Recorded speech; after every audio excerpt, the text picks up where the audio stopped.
तो पिछले पार्ट में हमने देखा कि किसी सांघा नाम के बंदे ने जिहिए की बहन जियोन का काम चुराकर उसी के खिलाफ प्लेजरिज्म की कंप्लेंट कर दी थी। पुलिस को कॉल करने पे ह्यूंग को पता चला कि इसके पीछे एक बड़ी चुंगिए नाम की लॉ फर्म का हाथ है, लेकिन उसे जिहिए से ये बात सुनकर राहत होती है कि जियोन का ब्लॉग अभी भी इंटरनेट पे मौजूद है। इसके बाद सीन फिर से जिहिए के घर पे शिफ्ट होता है। ह्यूंग वहां कंप्यूटर के सामने बैठा जियोन का ब्लॉग देखते हुए सोच रहा था कि मुझे इस प्रॉब्लम से निकलने का तरीका दिखाई दे रहा है। ये ब्लॉग बिल्कुल भी पॉपुलर नहीं है, इस पर दिन के 20 से भी कम विजिटर्स आते हैं।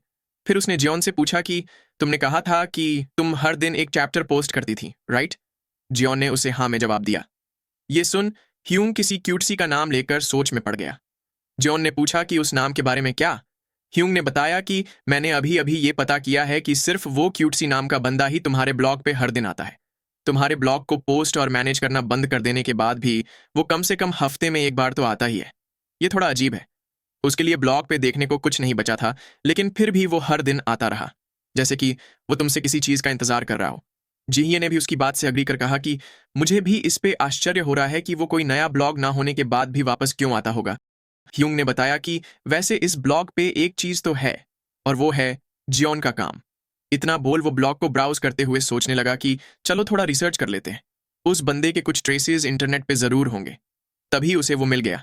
उसे देख ह्यूंग मुस्कुराते हुए सोचने लगा कि मुझे पता ही था। जिहिए ने भी ये देख खुश होते हुए ह्यूंग से कहा कि तुम इस काम में काफी अच्छे हो। उस बंदे ने क्रैलिस्ट पे कुछ पोस्ट किया हुआ है, यहाँ पर उसका फोन नंबर भी है। तभी ह्यूंग ने जियोन से पूछा कि क्या मैं थोड़ी देर तुम्हारा फोन यूज कर सकता हूँ? जियोन ने भी अपना फोन उसे दे दिया। उसका फोन लेकर ह्यूंग ने बताया कि हमें चेक करना होगा कि उसका नंबर रियल है या नहीं। मैं रिकॉर्डिंग ऑन करके फोन तुम्हें दे दूंगा। ये सुन जियोन बोलने लगी कि लेकिन वो तो कह रहा था कि वो सेटलमेंट करना नहीं चाहता। ह्यूंग ने बताया कि इसमें दिक्कत की कोई बात नहीं है। हम उसे सिर्फ इसलिए कॉल कर रहे हैं ताकि हम पता लगा सके कि यह नंबर सही है या नहीं। तभी फोन में से उस सांघा की आवाज आने लगी। ये सुन जियोन ने भी हेलो बोलते हुए पूछा कि क्या ये झुंग सांघा बात कर रहा है? सामने से सांघा ने हाँ में जवाब देकर पूछा कि आप कौन बात कर रही हैं? ये सुन जियोन झिझकने लगी, लेकिन तभी ह्यूंग ने उसका फोन बंद कर दिया। ये देख ये चौंक गई। जियोन भी परेशान होकर बोलने लगी कि हमें कम से कम उससे माफी तो मांगनी ही चाहिए थी। तुमने इतना जल्दी कॉल क्यों काट दिया? माफी मांगने की बात सुन ह्यूंग चिढ़कर बोलने लगा कि ऐसी रिडिकुलस बातें मत करो। जियोन, हमें ये बात एकदम साफ कर देनी होगी। यहां पर चोरी की विक्टिम तुम हो, ना कि वो सांघा। क्या तुम्हें समझ आया? इस बात को अपने दिमाग में अच्छे से बैठा लो। अगर तुमने उससे माफी मांगकर अपने खिलाफ हुई कंप्लेंट कैंसिल करने को कहा, तो इसका मतलब होगा कि तुम ये बात एडमिट कर रही हो कि तुमने उसका काम चुराया है। वहीं जियोन अभी भी डरते हुए बोल रही थी कि लेकिन पुलिस। ह्यूंग ने कहा कि तुम उसके बारे में जरा भी चिंता मत करो, मैं पुलिस को तुम्हें छूने तक नहीं दूंगा। फिर सीन पुलिस स्टेशन पे शिफ्ट होता है। जियोन और ह्यूंग वहां एक पुलिस वाले के सामने बैठे थे। वो पुलिस वाला उनसे बोलने लगा कि तुम्हें और लोगों का काम कॉपी नहीं करना चाहिए था। चलो इसे जल्दी से निपटाते हैं। अपना नाम बताओ। जियोन भी उसकी बातें सुन थोड़ी परेशान हो गई। तभी ह्यूंग ने पूछा कि क्या ये एक इन्वेस्टिगेशन है? ये सुन वो पुलिस वाला पूछने लगा कि अब तुम कौन हो? क्या तुम इसके भाई हो? अगर तुम इसके भाई हो तो भी तुम ऐसे इंटरप्ट नहीं कर सकते, इसलिए चुप बैठो। उसकी बातें सुन ह्यूंग अपनी पॉकेट से कुछ निकालते हुए बोलने लगा कि मुझे पता ही था कि ऐसा कुछ होगा। कैसा रहेगा अगर तुम जरा इस चीज को देखो। ये सुन उस पुलिस वाले ने पूछा कि ये क्या है? कहीं तुम मुझे रिश्वत तो नहीं दे रहे ना? तभी ह्यूंग ने बताया कि ये सबूत है। वो पुलिस वाला भी ये सुन उसे चेक करने लगा। ह्यूंग ने उसे बताया कि ये एक क्यूटसी नाम के बंदे के रिकॉर्ड है जो बार बार जियोन के ब्लॉग को विजिट करता था। ये सुन उस पुलिस वाले ने पूछा कि तो क्या? ह्यूंग ने बताया कि अगर तुम सबूत नंबर 1 से 7 देखो तो तुम्हें उस क्यूटसी नाम के बंदे का ईमेल एड्रेस मिल जाएगा, और सबूत 1 से 15 में मैंने उस ईमेल एड्रेस से ढूंढा हुआ फोन नंबर दिख जाएगा। पुलिस वाले ने भी उसकी बात सुन झिझकते हुए कहा कि हाँ, तुम सही हो। फिर वो मन ही मन परेशान होते हुए बोलने लगा कि उन लोगों ने मुझसे इन्हें भारी सजा देने को बोला था, लेकिन मैंने एक्सपेक्ट नहीं किया था कि ये बच्चे सबूत ले आएंगे। तभी ह्यूंग ने बताया कि एक और चीज, मैंने जब उस फोन नंबर पे कांटेक्ट किया था तब उसकी रिकॉर्डिंग भी कर ली थी। ये सुन वो पुलिस वाला चौंक गया। ह्यूंग ने बताया कि मेरे पास उसकी ऑडियो फाइल भी है, क्या तुम उसे सुनना चाहोगे? इतना बोल उसने वो रिकॉर्डिंग ऑन कर ली जहां सांघा अपना नाम बता रहा था। ये सुन वो पुलिस वाला थोड़ा परेशान हो गया। ह्यूंग ने उससे पूछा कि ये कॉल रिकॉर्डिंग एक सबूत के तौर पे एक्सेप्टेबल है, राइट? वादी सांघा ने पिछले 2 साल में जियोंग के ब्लॉग को कई 100 बार विजिट किया है। ये सुन वो पुलिस वाला कुछ नहीं बोल पाया। ह्यूंग ने आगे कहा कि एंट्रैक्स डेलिक्ट के रूल्स के मुताबिक अगर किसी को क्राइम के बारे में पता चले 6 महीने से ज्यादा हो चुका हो तो उसके बाद वो किसी के खिलाफ कंप्लेंट नहीं कर सकता। सांघा ने जॉन के ब्लॉग को कई 100 बार विजिट किया था। उस पुलिस वाले ने भी कहा कि तुम्हारे सबमिट किए हुए सबूत के मुताबिक ये सच है। ह्यूंग ने आगे कहा कि इससे प्रूव होता है कि वादी को इस केस के बारे में ऑलरेडी पता था और उसका कंप्लेंट फाइल करने का वक्त कब का गुजर चुका है, इसलिए मेरे हिसाब से ये केस क्लोज कर देना चाहिए। उस पुलिस वाले ने भी कहा कि ठीक है, अब चूंकि मैंने तुम लोगों का ओपिनियन सुन लिया है। तभी ह्यूंग ने कहा कि ये मेरा ओपिनियन नहीं है, ये कानून है। कहीं ऐसा तो नहीं है ना कि एक पुलिस वाले को इतना भी नहीं पता। ये सुन वो पुलिस वाला परेशान होते हुए उस सबूत के कागज को छिपाने की कोशिश करने लगा। ये देख ह्यूंग ने मन ही मन सोचा कि मुझे इसकी हरकतों पे यकीन नहीं हो रहा। ये वाकई में सबूत लेने की कोशिश कर रहा है और बाद में प्रिटेंड करेगा कि वो उससे खो गए। इतना सोच उसने उस पुलिस वाले से कहा कि वैसे मैंने ये डॉक्यूमेंट पुलिस रिसेप्शन पे भी रजिस्टर कर दिया है, इसलिए मुझे उम्मीद है कि तुमसे ये गलती से भी खो ना जाए। ये सुन वो पुलिस वाला परेशान होते हुए सोचने लगा कि आखिर इसे ये सब कैसे पता। इतना सोच उसने कहा कि मैं तुम्हारी बात समझता हूं, लेकिन फिर भी मुझे एक रिपोर्ट लिखनी होगी। सामने से ह्यूंग बोलने लगा कि इस केस में प्रोसिक्यूशन का कोई राइट ही नहीं है, तो फिर तुम रिपोर्ट लिखने की बात कैसे कर रहे हो। वो पुलिस वाला उसे कोई जवाब नहीं दे पाया। फिर ह्यूंग ने जॉन को वहां से चलने को कहा। ये सुन जॉन पूछने लगी कि क्या हम जा सकते हैं। ह्यूंग ने मुस्कुराते हुए बताया कि ऑफ कोर्स, इस केस में प्रोसिक्यूशन का कोई राइट ही नहीं है जिससे कंप्लेंट इनवैलिड हो जाती है, इसलिए तुम्हें इन्वेस्टिगेट होने की कोई जरूरत नहीं है। क्या मैंने सही कहा ना ऑफिसर। उस पुलिस वाले ने भी अपने सिर पे हाथ रखते हुए कहा कि हाँ, तुम सही हो, तुम जा सकते हो। ये सुन जॉन काफी खुश हो गई। फिर उसने पुलिस स्टेशन से बाहर निकलकर जिहिए को कॉल लगा दिया। वो जिहिए को बताने लगी कि ह्यूंग ने सारी प्रॉब्लम सॉल्व कर दी हैं। वहीं ह्यूंग ने भी मन ही मन कहा कि अब वक्त है काउंटर अटैक का। अब चुंगे को सजा देने का वक्त आ चुका है। फिर हमें चुंगे लॉ फर्म का सीन दिखाया जाता है। वहां बैठा एक हान म्यूंग नाम का बंदा चिल्लाते हुए पूछने लगा कि आखिर तुम कहना क्या चाहते हो। प्रोसिक्यूशन का राइट नहीं है से उनका क्या मतलब। क्या इस बात का कोई सेंस भी बनता है। सामने से एक बंदे ने सिर झुकाते हुए बताया कि ये चीज ढूंढ ली गई है कि हमारा क्लाइंट सांघा उस जॉन के ब्लॉग को कॉन्स्टेंटली विजिट करता था। ये सुन हान चिढ़ गया। वो पूछने लगा कि आखिर उन लोगों को इस बारे में पता चला भी कैसे। उस बंदे ने बताया कि पुलिस के मुताबिक प्रतिवादी पक्ष ने उसका सबूत दिया है, इसलिए केस को नो राइट ऑफ प्रोसिक्यूशन के साथ कंक्लूड करना पड़ा। ये सुन हान पूछने लगा कि क्या तुम सीरियस हो। क्या वो लोग सबूत छिपाकर ऐसा प्रिटेंड नहीं कर सकते कि उनसे वो खो गया। उस बंदे ने बताया कि अपेरेंटली उन लोगों ने सबूत के लिए रिसेप्शन नंबर ले लिया है। ये सुन हान चौंक कर पूछने लगा कि उन्हें ये सब कैसे पता। उस बंदे ने बताया कि लगता है उस लड़की ने किसी लीगल एडवाइजर की मदद ली है। हान ने पूछा कि कौन है वो लीगल एडवाइजर। सामने से उस बंदे ने बताया कि वो एक 9th क्लास का बच्चा है। ये सुन हान चिल्लाते हुए बोलने लगा कि क्या तुम मजाक कर रहे हो, एक 9th क्लास का बच्चा। फिर उसने मन ही मन सोचा कि वैसे इस इंडस्ट्री में काम करने वाला कोई भी हमारे खिलाफ जाना नहीं चाहेगा, लेकिन फिर भी वो एक 9th क्लास का बच्चा है, ये बहुत ही रिडिकुलस है। फिर उसने कहा कि लगता है वो लड़की क्रिमिनल पनिशमेंट से अपने कॉपीराइट पे गिव अप नहीं करने वाली। उस बंदे ने भी उसे हाँ में जवाब दिया। फिर हान पास्ट का सीन याद करने लगा जहां सांघा बोल रहा था कि अब मैं क्या करूं, मुझे उसका काम कॉपी नहीं करना चाहिए था। तभी उसकी मां ने उससे कहा कि तुम अपना मुंह बंद रखो, ये मिस्टर लॉयर हमारी सारी प्रॉब्लम सॉल्व कर देंगे। फिर वो हान से बोलने लगी कि अब हम क्या करें मिस्टर लॉयर, हमें इस मूवी से लाखों डॉलर्स मिल सकते हैं। हान भी उसकी बात सुन सोच में पड़ गया। फिर उसने किसी कागज पे साइन कर दिया।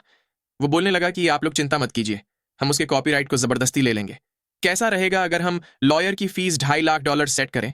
वहीं प्रेजेंट में हान सोच रहा था कि मुझे देखते ही पता चल गया था कि वो सांघा बेवकूफ है, लेकिन उसने तो खुद के ढूंढे जाने के लिए इंटरनेट पे ट्रेसेस भी छोड़ दिए। अब इसमें कुछ नहीं किया जा सकता। इतना सोच उसने अपने बंदे से कहा कि प्लान बी की तैयारी करो। इसके बाद सीन जिहिए के घर पे शिफ्ट होता है।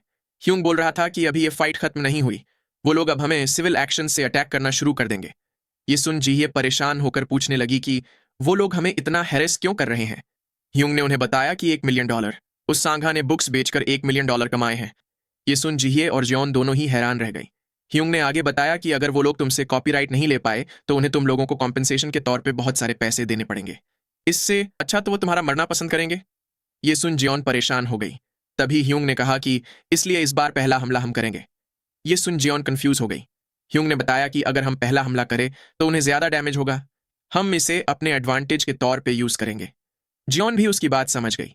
फिर ह्यूंग मन ही मन सोचने लगा कि अगर हम पहले मूव कर पाए तो उन्हें बुक्स और मूवी सब का प्रोडक्शन रोकना पड़ेगा, फिर उन्हें रिनिगोशिएशन प्रपोज करने पड़ेंगे और ये हमारे लिए काफी अच्छी सिचुएशन होंगी। इतना सोच उसने कहा कि एक अच्छा ऑफेंस ही सबसे बढ़िया डिफेंस होता है। तो चलो इसे ट्राई करते हैं। अब जो हमारा है उसे वापस लेने का वक्त आ चुका है। इसके बाद ह्यूंग ने सांघा के खिलाफ 3 कार्रवाई ली। उसने उनके खिलाफ कॉपीराइट का उल्लंघन करने की कंप्लेंट फाइल की और मूवी के प्रोडक्शन पर रोक लगाने के लिए अप्लाई किया। और साथ ही उसने बुक पब्लिश करने वाली कंपनी पे भी इंजंक्शन फाइल किया। ये सब देख हान गुस्से से पूछने लगा कि आखिर ये किसने किया। उसके पास खड़े बंदे ने बताया कि हम अब तक उसे ढूंढ नहीं पाए। ये सुन हान फ्रस्ट्रेट होकर बोलने लगा कि हमारा प्लान उन्हें मुआवजे की बात कर डराने का था, लेकिन उन्होंने ही हमारे खिलाफ पहले कंप्लेंट फाइल कर दी। इससे अब हम डिसएडवांटेज में हैं। मैं सिर्फ कुछ ही लोगों के बारे में सोच पा रहा हूं जो इस तरह से काउंटर अटैक करते हो। उस बंदे ने भी कहा कि उनकी बोल्डनेस को देख लगता है कि वो कोई ऐसा बंदा है जो इस इंडस्ट्री में काफी वक्त से हो। ये सुन हान ने कहा कि मुझे उस लड़की को मदद करने वाला बंदा तुरंत ही ढूंढ कर दो। उस बंदे ने भी उसे हाँ में जवाब दिया।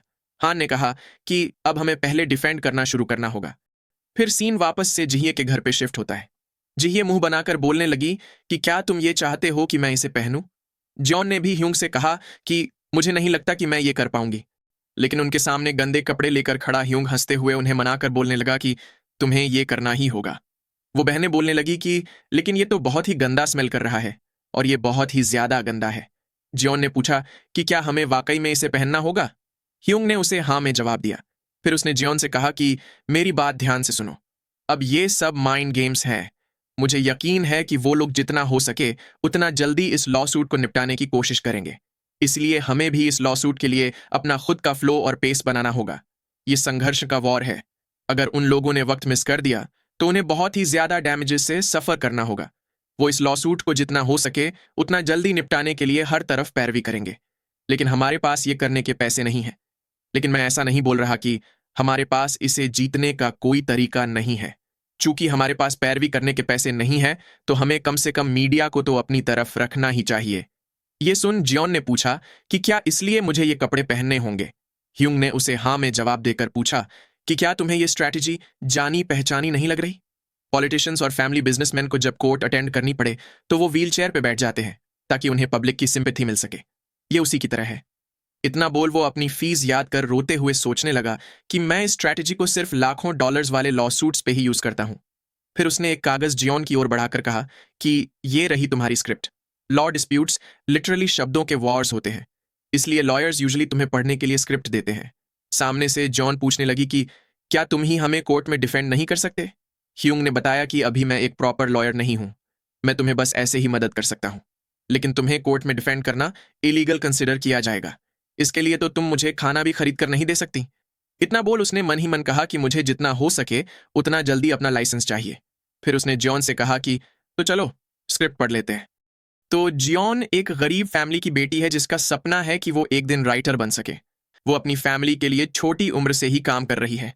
ये सुन जियोन बोलने लगी कि लेकिन मेरा सपना तो नर्स बनने का है, और भले ही हमारी फैमिली अमीर ना हो, लेकिन वो उतनी भी गरीब नहीं है कि मुझे पार्ट टाइम काम करना पड़े। उसकी बात सुन ह्यूंग ने गहरी सांस छोड़कर कहा कि मेरी बात ध्यान से सुनो। लोगों को इससे कोई फर्क नहीं पड़ता। लोग बस स्टोरी के लिए क्यूरियस होते हैं।